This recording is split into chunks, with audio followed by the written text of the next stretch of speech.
Moyo wa kanisa, mwongozo wa kujifunza Biblia, na kukaribisha mara tena kwenye somo letu hili. Tunakuwa kwenye robo ya 4, fundisho linalokuwa na kichwa kinachosema La mission de Dieu, ma mission. Utume wa Mungu, utume wangu. Tunaanza somo la kwanza linalokuwa na kichwa kinachosema La mission de Dieu envers nous. Utume wa Mungu kwetu, sehemu ya kwanza. Utume wa Mungu kwetu, sehemu ya kwanza. Shairi yetu inapatikana kwenye Genèse chapitre 3 verset 9.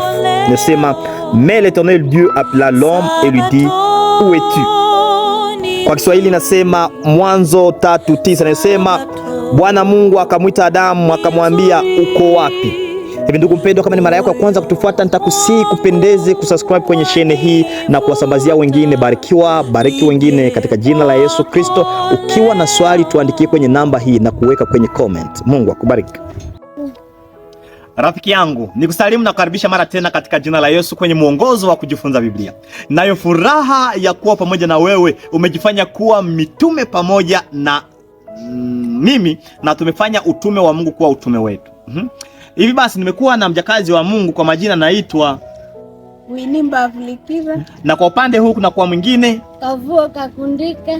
Mimi ni mtumishi wa Mungu, rafiki yako Meshak Sikwaya. Hivi sote pamoja tunakuja kwa ajili ya kuchambua somo letu la juma hili.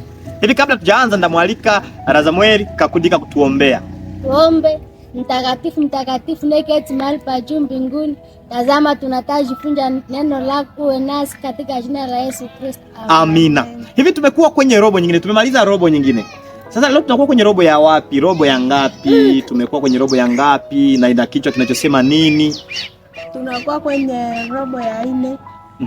Inakuwa na kichwa kinachosema La mission de Dieu, ma mission. Asante. Tunakuwa kwenye robo ya 4 inayosema utume wa Mungu, utume wangu. God's mission, my mission. Asante sana mjakazi wa Mungu kwa ajili ya kutukumbusha kichwa cha robo mzima, na lengo la robo hili ni kwamba wewe na mimi tuondoke kwa ajili ya kufanya kitu fulani kwa ajili ya Mungu. Utume wa Mungu tuufanye kuwa wetu. Hivi tunakuwa kwenye somo la ngapi kwenye robo hii? Kwenye robo hii tunakuwa kwenye somo la kwanza. Somo la kwanza linakuja likisema La mission de Dieu envers nous, utume wa Mungu kwa ajili yetu. Sehemu ya kwanza tu tunaizungumzia. Tulikuwa na shairi ya kukumbuka ama ya kukariri, tunaiita verset ya memorize. Sijui unaweza kutuambia ilipatikana kwenye kitabu gani? Shairi la kukariri lilipatikana katika kitabu cha Mwanzo. Mwanzo, nikitafuta Mwanzo sura ya 3 mstari wa 9. Mwanzo, Genèse chapitre 3 verset 9. Unaweza kutusomea inasema nini? Genèse chapitre 3 verset 9. Genèse chapitre 3 verset 9 inasema hivi: Mais l'Éternel Dieu appela l'homme et lui dit, où es-tu? Lakini Mungu akamwita mwanadamu na kusema, uko wapi? Hiyo ndio swali ya Mungu. Hapa nini kilikuwa kimetokea? Mnadhani ya kwamba nini kilitokea pale wakati Mungu aliita akasema uko wapi? Kulikuwa kumetokea kitu gani? Kulikuwa kumetokea nini? Ni wakati gani ndipo Mungu akaanza kuita vile? Pengine ilikuwa mwanadamu alikuwa amejificha fasi, ndipo Mungu akauliza uko wapi? Ni wakati ya kisa kia Adamu na Hawa walipokula tunda, na Mungu, kwa sababu walipokula tunda utukufu wa Mungu, wakajikuta wamekuwa uchi na wakakimbia. Mungu akasema uko wapi? Hivi Samueli, nikuulize, Mungu alipouliza uko wapi, je, Mungu alikuwa hajui mahali ambapo Adamu alikuwa amefichama? Mungu alikuwa hajui? Mungu alikuwa anajua. Alikuwa anajua mahali walipo. Sasa kama Mungu alikuwa anajua mahali walipo, nini kilimsukuma kujiuliza tena kuuliza mko wapi? Nini?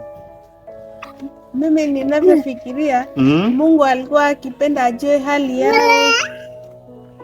Pengine kama wanakuaje hali yao kwanza. Asante, na kuelewa vizuri. Ni kusema maana yake unazungumza ya kwamba Mungu kilichomsukuma Mungu ama alichokitafuta Mungu sio kwamba alitafuta mahali walipo, alitaka aelewe hali gani, katika hali gani wanakuepo. Nashukuru sana.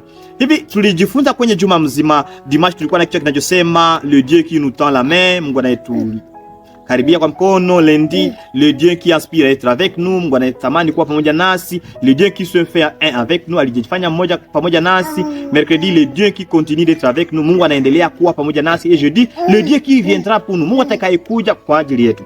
Kwenye somo mzima tuliona ya kwamba lengo la Mungu ni utume kwanza. Mungu tabia yake ni utume.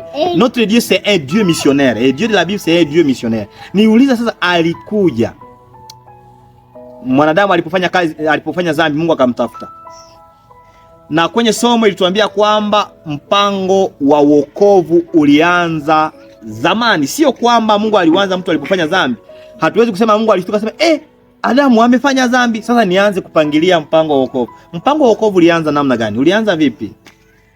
Mimi jinsi ninavyowaza, inawezekana Mungu alikuwa amepanga kwamba Adamu atafanya dhambi. Alikuwa amepanga. Alikuwa amewapangia wafanye dhambi siku moja. Ndivyo ninavyowaza. Ni vile ndio unawaza. Wewe pia unawaza namna gani?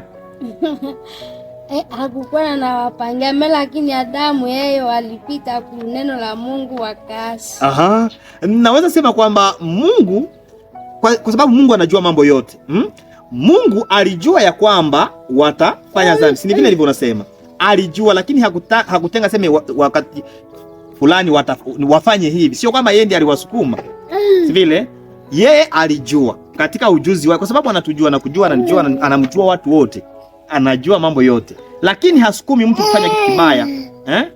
Je, tunaelewana? Una swali? Ndio. Sasa kwa nini angezuia Eva na Adamu kutofanya hiyo dhambi? Sababu anakujua, anamjua, ananijua. Swali nzuri. Kwa nini hakuzuia wasifanye hiyo dhambi? Unaweza kujibia? Kama ikiwa Mungu anajua mambo yote, alijua kwamba Adamu na Hawa kwa wakati fulani watafanya dhambi. Kwa nini hakuwazuia ili kwamba wasifanye dhambi? Kwa nini wakati walipochukua tunda hakubana mkono wake usifike tunda? Aliangalia imani yao. Aliangalia imani yao. Asante sana. Na kwenye somo walituambia kwamba Mungu alitia ndani mwetu upendo. Na ili kudhihirisha huo upendo ilitubidi tuwe na uhuru wa kuchagua, ama libre arbitre. Hivi ibada ambayo Mungu anakubali ni ile inayotoka moyoni, ambayo haikusukumwa, haikulazimishwa. Anafurahi sana wakati tunamwabudu kwa ibada inayotoka moyoni. Tuna uwezo, tumeumbwa na upendo na uwezo wa kuweza kuchagua kizuri na kuepuka kibaya. Hivi ni kile kilikuwa Mungu asingalikamata mkono wake, alikuwa ametupatia akili ya kujua kizuri na kibaya. Ndio. Nadhani mmeelewa pale vizuri. Ndio. Okay. Hivi ni lazima tuelewe ya kwamba mpango huo wa wokovu haukuanzishwa mwanadamu alipofanya dhambi. Ulikuwa umeanzishwa hapo zamani. Ukisoma kwenye Warumi 16:25.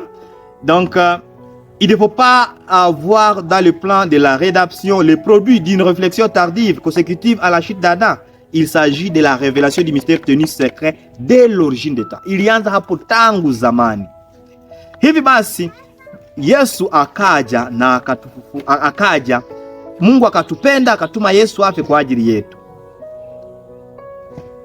Yesu alipokufa kwa ajili yetu alikuwa hakusema mambo yote yamekwisha pale. Alitupatia kazi nyingine. Sijui mnaweza kujua kazi ambayo Yesu alitupatia sisi sote. Tumesoma kwenye somo hii. Yesu alikuja kututafuta sisi wenye dhambi. Na alitupatia nasi kazi gani? Alitupatia kazi gani? Sisi.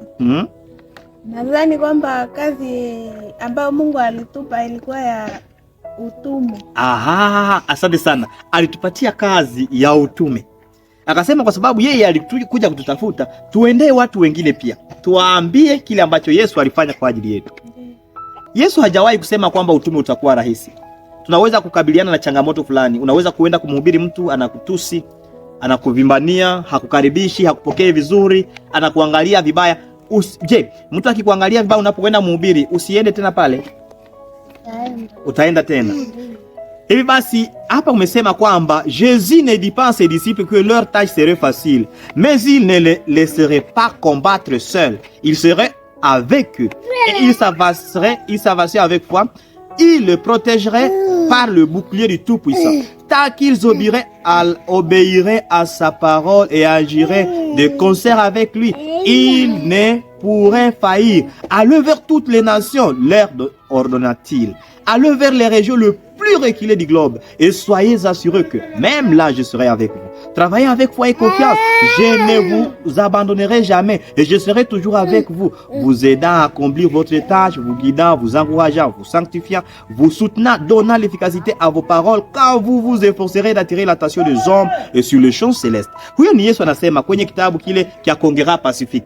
Anasema kwamba kazi ambayo ametupatia ya utume sio rahisi, lakini habari njema ni kwamba ametuahidi kuwa pamoja nasi. Hivi katika hiyo kazi amesema tuwafikie watu wote wa kila taifa, kila lugha, hata watu wakali, watu wapole, watu wasiokuwa na urahisi wa kuelewa mambo, wote tuwafikie. Tuwafikie kwa nini? Kwa huo utume. Sasa tuwaende kwa sababu gani? Kwa sababu Mungu ametuahidi ya kwamba atakuwa pamoja nasi. Hivyo naelewana pale. Asante Bwana Yesu kwa neno lako. Tunashukuru kwa sababu umetuahidia kwamba utakuja kukaa pamoja nasi ili mahali ulipo nasi tuwepo. Tupatie neema pamoja na msikilizaji tuwe miongoni mwa watakaokaa pamoja nao katika jina la Yesu.